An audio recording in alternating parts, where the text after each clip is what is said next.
আজকে আমি তোমাদের সাথে শেয়ার করব হান্ডি চিকেন। ভিডিওটা একদম স্কিপ করো না, প্রথম থেকে শেষ পর্যন্ত দেখো, তাহলে তোমরাও বাড়িতে এই রকম সুস্বাদু হান্ডি চিকেন বানাতে পারবে। হাই ফ্রেন্ডস, নতুন আরেকটি রেসিপি নিয়ে তোমাদের সামনে চলে এলাম। তো দেখো, হান্ডি চিকেন বানাতে আমার লাগবে একটা হাঁড়ি। আমি একটা মাটির হাঁড়ি নিয়েছি। হাঁড়িটা কিন্তু তোমরা জলে সারা রাত্রির জন্য ভিজিয়ে রাখবে, নইলে কিন্তু যখন তোমরা রান্না করবে হাঁড়ি তেল টেনে নেবে। তো এবার আমি খুব ভালো করে মেজে ঘষে ধুয়ে পরিষ্কার করে নেব।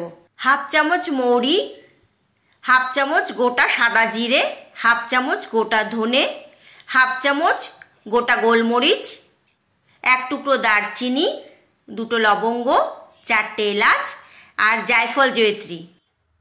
আঁচ কমিয়ে মশলা ভেজে নিতে হবে। বড় বড় হোটেল বা রেস্টুরেন্টে এই মশলাটা কিন্তু ইউজ করা হয়। মশলা ভেজে ঠান্ডা করে গুঁড়ো করে নিতে হবে।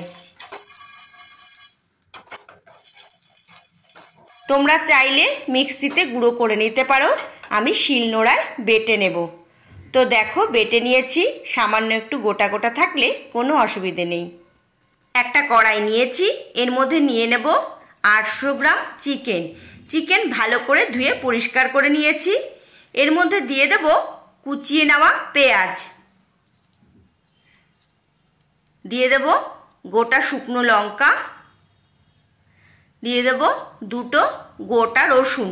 রসুন দুটো আমি ভালো করে ধুয়ে পরিষ্কার করে নিয়েছি। দিয়ে দিলাম আদা রসুন বাটা, স্বাদ অনুসারে নুন। এবার আমি কিছু গুঁড়ো মশলা অ্যাড করব। ঝাল তোমরা বুঝে দেবে। দিয়ে দেব লঙ্কার গুঁড়ো 1 চামচ, দিয়ে দিলাম 1 চামচ হলুদ গুঁড়ো, 1 চামচ জিরের গুঁড়ো, 1 চামচ ধনের গুঁড়ো, আর যে ভাজা মশলাটা বানিয়ে রেখেছি সেটাও দিয়ে দিলাম। দিয়ে দেব 1 টিস্পুন গরম মশলা গুঁড়ো। এবার আমি কালারের জন্য দিয়ে দিলাম কাশ্মীরি লঙ্কার গুঁড়ো। দিয়ে দেব টক দই। তোমরা যদি চাও টমেটো এই রান্নায় দিতে পারো।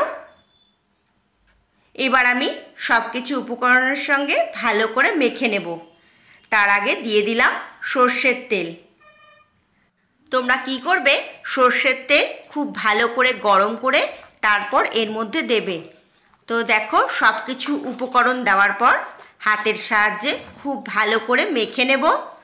সব কিছুর সাথে চিকেন মাখিয়ে নেওয়ার পর তোমরা কম করে 30 মিনিট ঢাকা দিয়ে রাখবে। দিয়ে দিলাম দুটো তেজপাতা, দুটো এলাচ, 2 টুকরো দারচিনি। কালার একটু কম মনে হচ্ছিল, তো আরেকটু কাশ্মীরি লঙ্কার গুঁড়ো ছড়িয়ে দিলাম। দিয়ে দিলাম হাফ টিস্পুন হলুদ। আবার আমি সব কিছুর সাথে ভালো করে মিশিয়ে নেব। তোমরা যদি চাও এই সময় টমেটো পেস্ট করে দিতে পারো। বড় বড় হোটেল বা রেস্টুরেন্টে ঠিক যেভাবে বানানো হয় সেভাবেই আজকে তোমাদের রেসিপিটি দেখাচ্ছি। এবার আমি নিয়ে নিলাম মাটির হাঁড়ি। হাঁড়িটা কিন্তু তোমরা অবশ্যই সারা রাত্রির জন্য জলে ভিজিয়ে রাখবে। এরপর খুব ভালো করে ঘষে মেজে ধুয়ে নেবে। দিয়ে দিলাম সর্ষের তেল। তেল তোমরা কম বেশি করতে পারো।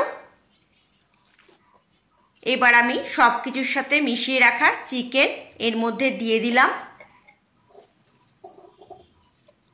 কড়াইয়ে কিছুটা মশলা লেগে রয়েছে, জল দিয়ে ধুয়ে সেই জলটাও আমি এর মধ্যে দিয়ে দিলাম।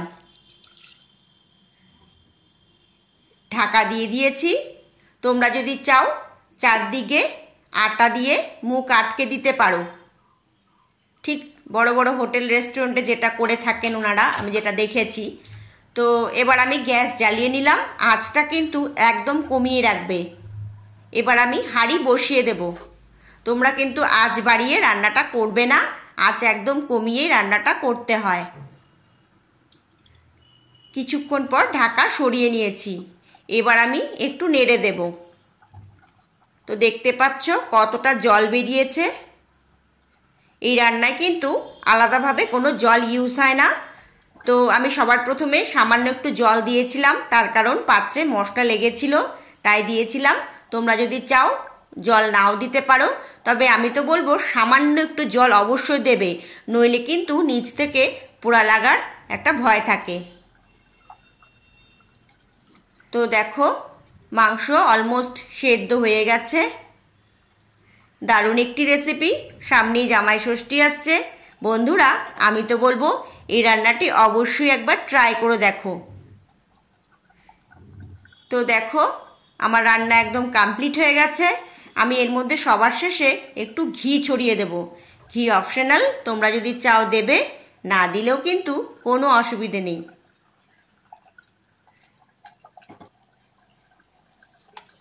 দু চামচ ঘি দিয়ে দিলাম। গ্যাস অফ করে দিয়েছি। রান্নাটা কতটা সুস্বাদু হয়েছে এটা আশা করি তোমরা দেখেই বুঝতে পারছো। তাহলে চলো এবার একটা পাত্রে ঢেলে নেব। তাহলে বন্ধুরা দেরি না করে তোমরা আজকে ট্রাই করো। চলো বন্ধুরা খেয়ে দেখা যাক কেমন হয়েছে। এই দেখো আমি একটু ভাত নিয়েছি এর সাথে।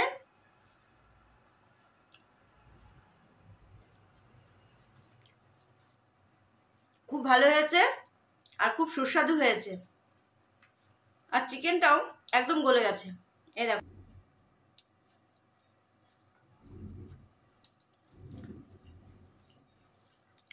যা হয়েছে না, একদম ফাটাফাটি। আর এই দেখো চিকেন খুব সুন্দর গলে আছে। রেসিপিটি ভালো লাগলে লাইক শেয়ার সাবস্ক্রাইব করতে একদম ভুলবে না। সবাই খুব ভালো থেকো, সুস্থ থেকো। খুব তাড়াতাড়ি তোমাদের সাথে আবার দেখা হচ্ছে নতুন কোনো এক ভিডিওতে। ততক্ষণের জন্য বাই, লাভ ইউ অল।